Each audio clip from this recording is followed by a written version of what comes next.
دوسرا یہ لوگ جو سوال کرتے ہیں وہ یہ کرتے ہیں کہ اگر وہ غیر مادی ہے تو غیر مادی نے مادے کو کیسے تخلیق کیا، غیر مادی نے مادے کو کیسے کریٹ کیا؟ تو اس کا بھی 2-3 جواب لے لو۔ نمبر 1، آپ کا جو مسئلہ ہے نا وہ صفاتی خداوندی نہیں ہے، وہ ذاتی خداوندی ہے۔ یعنی آپ پہلے ذات پر بحث کریں گے، اس کے بعد پھر آپ صفات پر بحث کریں گے۔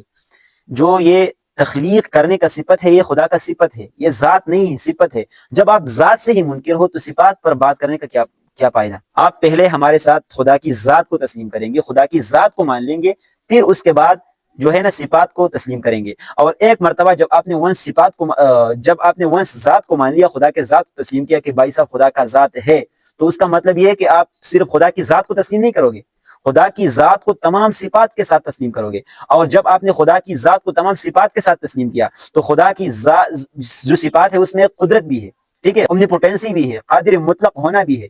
اور جب آپ نے اسے تمام صفات کے ساتھ مان لیا تو ظاہری بات ہے کہ آپ نے اس کو جو ہے نا قادر مطلق بھی مان لیا۔ اور جب آپ نے اس کو قادر مطلق مان لیا تو پھر شائبہ کس چیز کا؟ پھر تو وہ ہر چیز پر قادر ہے نا، وہ اس چیز پر بھی قادر ہے کہ اس کائنات کو کیسے تخلیق کرے۔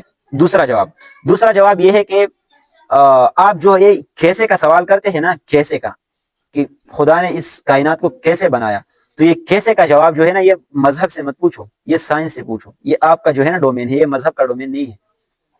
اس کی وجہ یہ ہے کہ مذہب جو ہے نا، مذہب وہ اس کا جواب دیتا ہے کہ وائی، یہ چیز کیوں ہوا، ٹھیک ہے، اور سائنس جو ہے وہ بتاتی ہے کہ وہ ہاؤ، یہ کیسے ہوا۔ ہمارے پاس جو ہے نا اپنے دعوے کا جو دلیل ہے وہ موجود ہے کہ خدا نے اس کائنات کو کس لیے بنایا، تو ظاہری بات ہے کہ امتحان کے لیے بنایا۔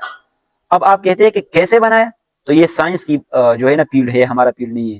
تیسری بات یہاں پر یہ بھی ہے کہ اگر میں آپ کو کہوں کہ خدا نے کن کہہ کر اس کائنات کو بنایا تو آپ کہو گے کہ اچھا کن سے اس تمام کائنات کو کس طرح بنایا جاتا ہے، لفظ کن کہو اور سارے کائنات بن جائے گا۔